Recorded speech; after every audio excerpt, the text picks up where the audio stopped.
Welcome to another session of Aloka Dhamma discussion. Today we have at our studio Venerable Sandalankawe Kalana Dasatero and Venerable Gampa Sumanwansatero for the discussion. As always, Aloka Dhamma discussion is about current and social issues and how the Buddhism is helping us to resolve those issues.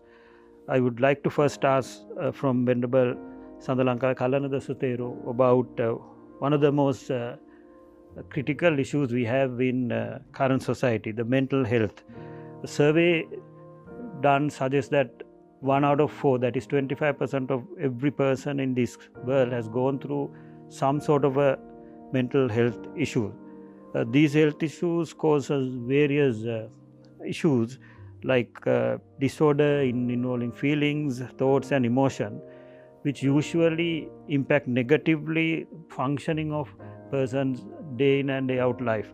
Like it disturb the communication, it impact the interaction with others and resulting social isolation. Venerable Sir, how does Buddhism defines mental health and mental health issue? With respect to our Venerable Gampa Sumanwansatero, Mr. Karagala, and dear devotees, I would say there is no separate section in Buddhism which deals with mental health. In fact, the main focus of Buddhist philosophy is on the development of mental health of all living beings. In Dhammapada Chittavagga, it is given Chittan Rakketa Medavi Chittan Guttan Sukhavaham. It means a wise person guards the mind. A guarded mind is conducive to happiness. Dear devotees, now who is a wise person and who is an unwise person? In Majjhima Nikaya Sabbasava Sutta, it is said, Janato aham bhikkave passato asavanam kayang vadami. No ajanato, no apassato. A wise person understands what things are suitable for attention and what things are unsuitable for attention, whereas an unwise person doesn't understand this. You see, Mr. Karagala, there are many different stories I can give you as examples which are found in Tripitaka, like Sunita, Sopaka, who were neglected by the society, and Rajumala, who was badly assaulted by her mistress, and also Kisagotami, Patachara, who lost their loved ones. All of them had different mental conditions. Some were at extreme levels like Patachara, who was completely lost by the time she reached the Lord Buddha. Including them, thousands of millions of people in different social hierarchical levels could heal their minds, and they also could find inner peace by following the Lord Buddha's doctrine. I would say not only in the past but also at present, whoever engages in Buddhist practices will be able to live without mental health issues, and also they will do the right things to achieve happiness. Venerable Sandalankawe Thero gave a very practical example of resolving mental health issue, which shows how practical the Buddhism is and how Buddhism helps all of us. And as Sandalankawe Kalana Dasatero mentioned, there are multiple examples in Buddhism and Buddhist literature. People, example like Sunita, Sopaka, Kisagotami, who were able to resolve their negative mental condition through Buddhism. I would like to ask from Venerable Gampa Sumanwansatero, so what is the path Lord Buddha shown to them in doing that, in resolving their mental health negative conditions? With respect to Venerable Sandalankawe Kallandasana Thero, Mr. Karagala, and dear devotees, for all the previously mentioned people, the Lord Buddha gave the same antidote, which was the discourse of the Four Noble Truths. We can talk about all the mental health issues under the umbrella of Dukkha Satya, also known as the Noble Truth of Suffering. Dear devotees, we see various symptoms among the people, like Soka, sorrow, Parideva, lamentation, Dukkha, pain or suffering, Domanassa, grief, and Upayasa, despair. These are some of the symptoms that we see among the people. Different people show various symptoms at different levels according to their mental health condition. While one particular person might behave aggressively, another one stays calm as a response to the same incident. What is the reason for this? Mr. Karagala, that is because of how they have developed and managed their mind in order to respond to a particular situation. This can be found in the Buddhist philosophy as Atta Samma Panidicca, which means to set oneself on the right path. But what does setting oneself on the right path mean? It means walking on the path of taming one's mind. To tame one's mind, we need 5 qualities, namely Saddha, faith, Sila, virtue, Sutta, well-read, Chaga, generosity, and Panya, understanding. This was preached by the Lord Buddha in the Chakka Sutta, which can be found in the Anguttara Nikaya, Chatukka Nipata. These factors or qualities also helps for well-being, and a person's response is determined by how much these qualities have developed in them. The more you develop these qualities within yourself, the less you have mental health issues, and will live with a right and guarded mind. Through that, you will be able to be a wise person as taught in a Dhammapada, which was previously mentioned by Venerable Kallandasana Thero. Venerable Sumanansa Thero, you brought up an interesting point. Different people behave differently, but actually same person also behave differently in different conditions and different situations because of the different mental status a person has in each and every particular time. We spoke about the importance of having a guarded mind and the differentiation between the unwise and a wise person. And I would like to get more deep into this, because having guarded mind is one of the most important thing as corporate executives we need to have, and we need to practice our teams to have that guarded mind. According to Buddhism, what are the main causes for not having a guarded mind? And I would like to ask from Sandalankawe Kallandasana Thero, so what are those main causes, and why are we getting into mental imbalance and mental health issues according to our religion? Mr. Karagala, as mentioned by our Venerable Gampa Sumnavansa Thero, the main cause behind mental health issues is an untamed mind. When you cannot obtain what you want, your mind becomes agitated. It creates an uneasiness or inner pain in you. Now, this will lead to alter your behavior as well.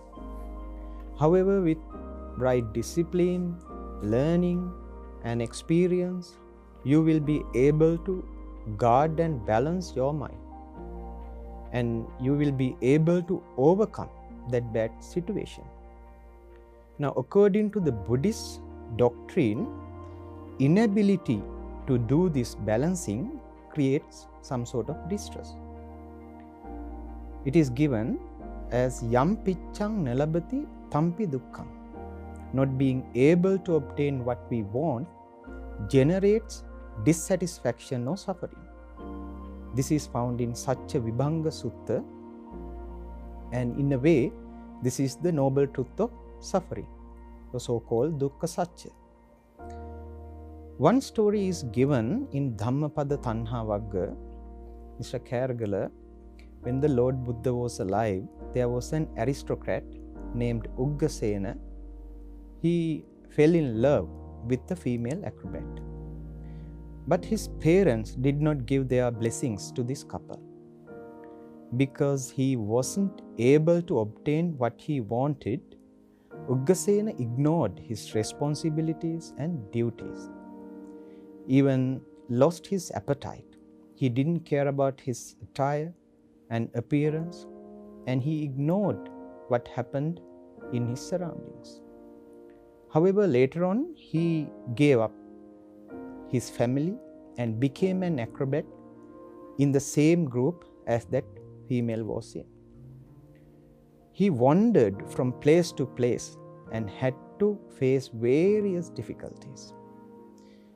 Now here Uggasena lost everything he had because of his lust or desire for having that woman. That happened because he had an untamed mind. Ayoniso manasikara, so-called unwise attention, creates issues or troubles. Because of that, unarisen akusala or kilesas like sensual desires arise. And arisen sensual desires will increase. These bad desires generate sorrow, lamentation, and so on. Now that is the nature of our mind. When we fail to obtain what we desire, that disappointment eventually leads to mental imbalance like depression, stress, and regrets, or even sometimes dementia. In addition to these internal reasons, there are some sort of external factors like the changes in the society where we live, peer pressure, and family affairs, education, and also kusal, akusal, so-called merits and demerits, which have earned in previous lives, also influence on our mental health. So it's very clear that the desire always drives us to have that untamed mind, and that untamed mind is an unguarded mind, and this causes a lot of imbalances in our mental health as well as physical health. But unfortunately, as Venerable Kalana Dasana Theru mentioned, there are factors internal and external. There are factors which we can control and which we cannot control, which is affecting our mental imbalance.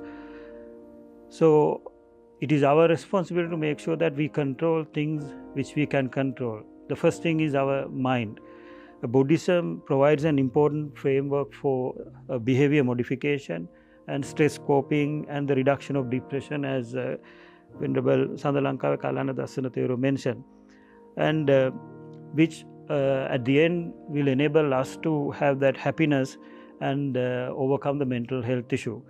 Venerable Gampa Sumanadasi Theru, sir, what are the most effective Buddhist practices and techniques which as Buddhist we can use in resolving our mental health issue, if we have any?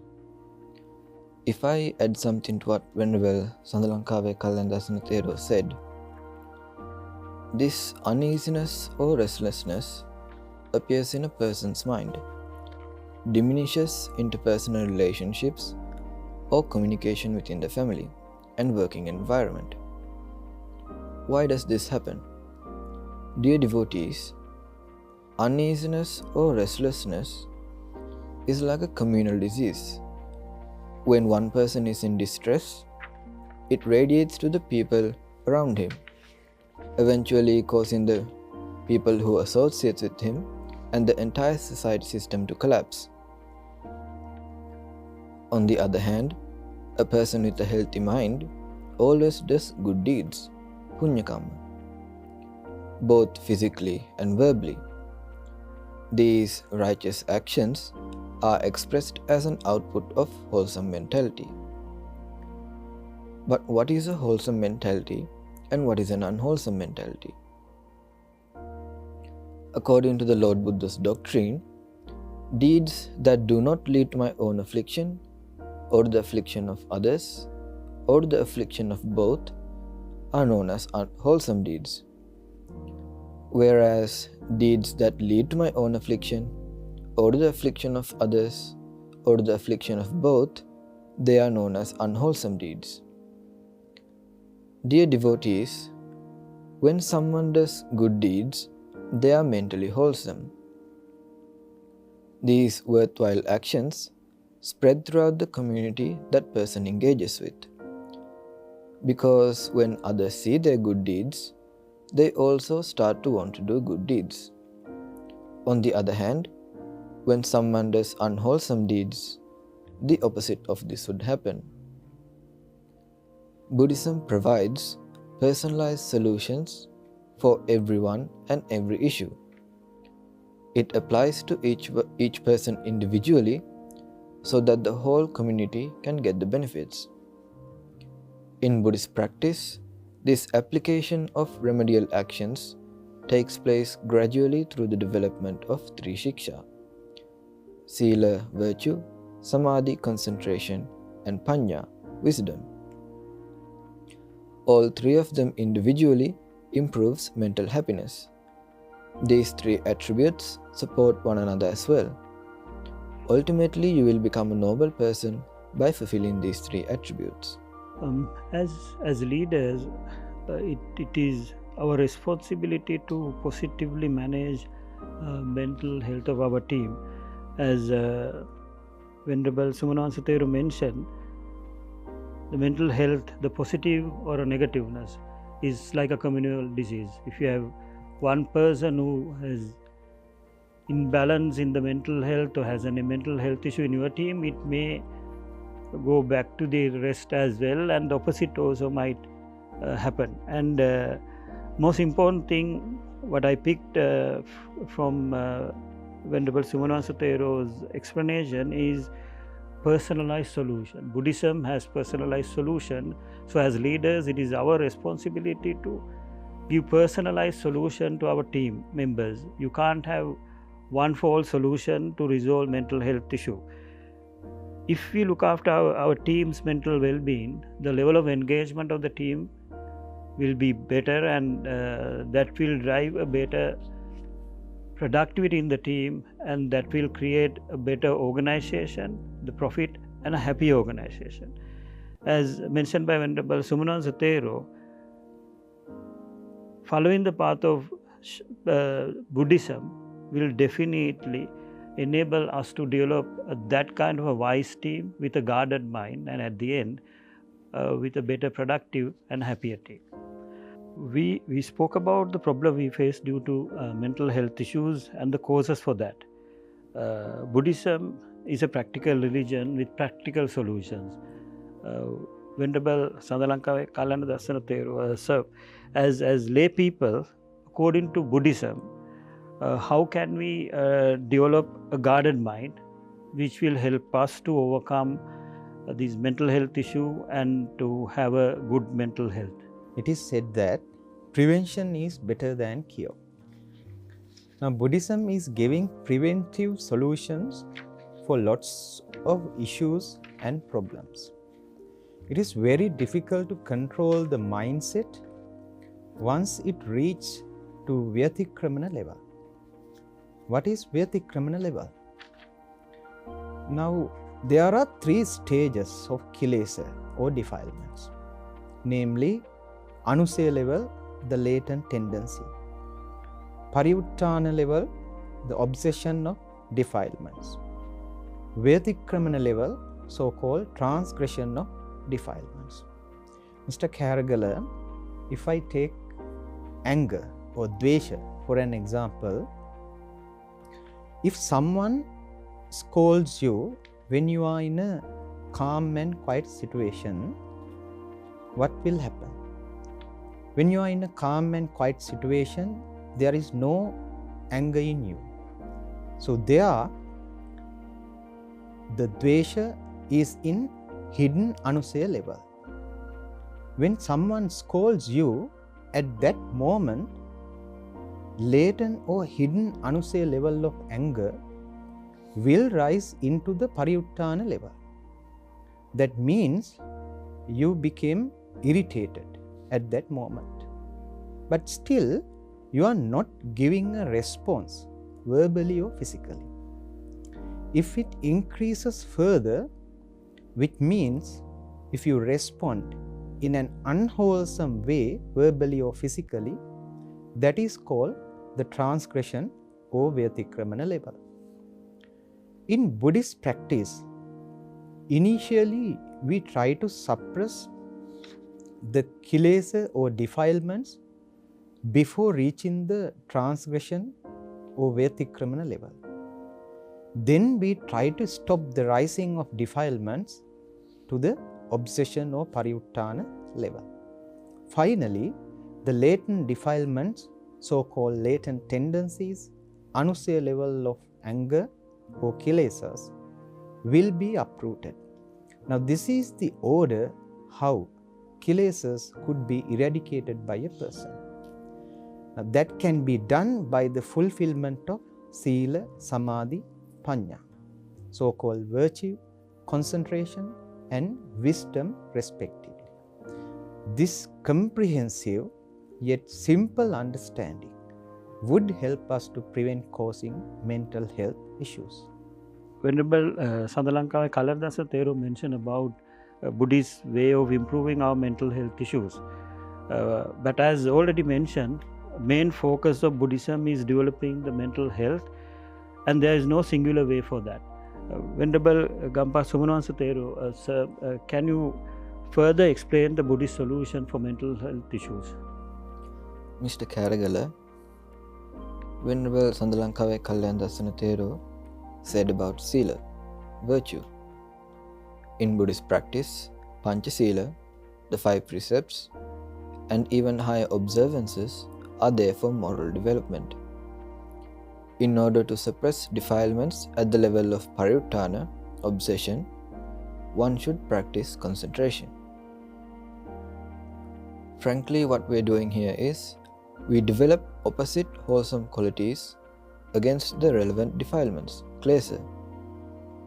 For example, we can practice loving kindness meditation, Maitri meditation, in order to suppress hatred or anger. Lustful desires, raga, can be suppressed by practicing asubha meditation, foulness of the body meditation. Dear devotees, greater the magnitude of the defilement, klesa, higher the amount of effort that needs to be applied in order to eradicate that particular defilement.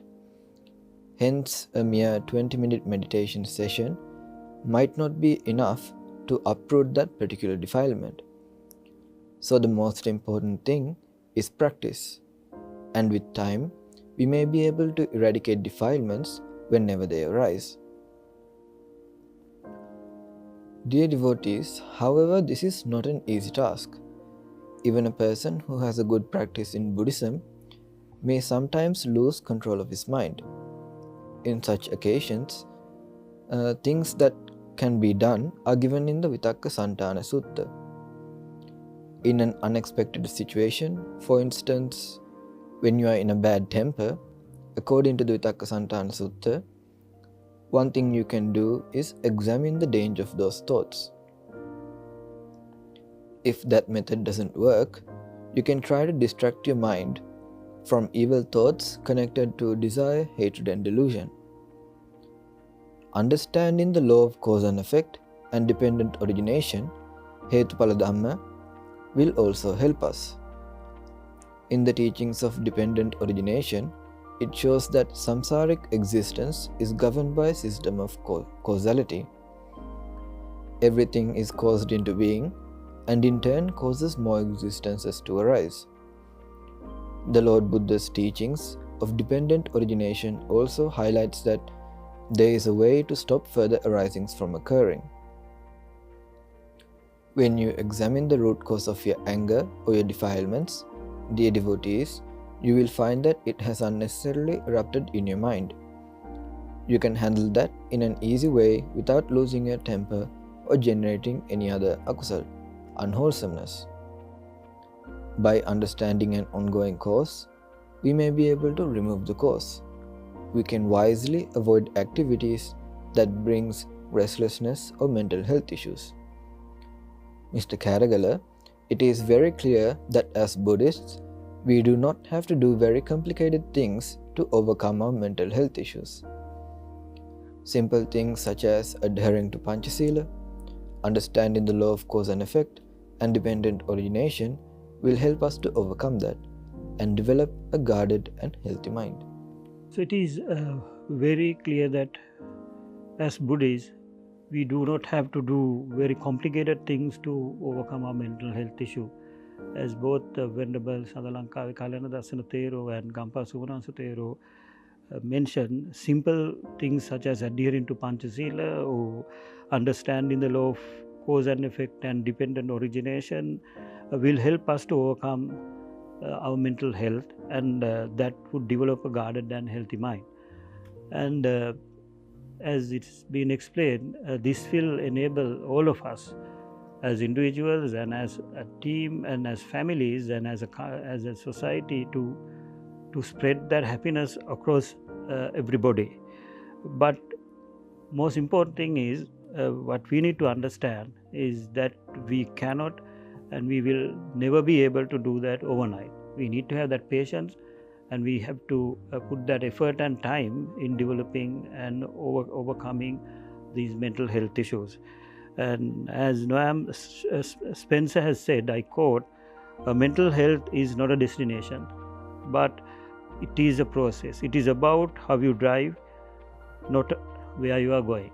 I unquote. So just focus. As laymen, we have to do is understand where we have to go. It is not about overnight overcoming the mental health issue.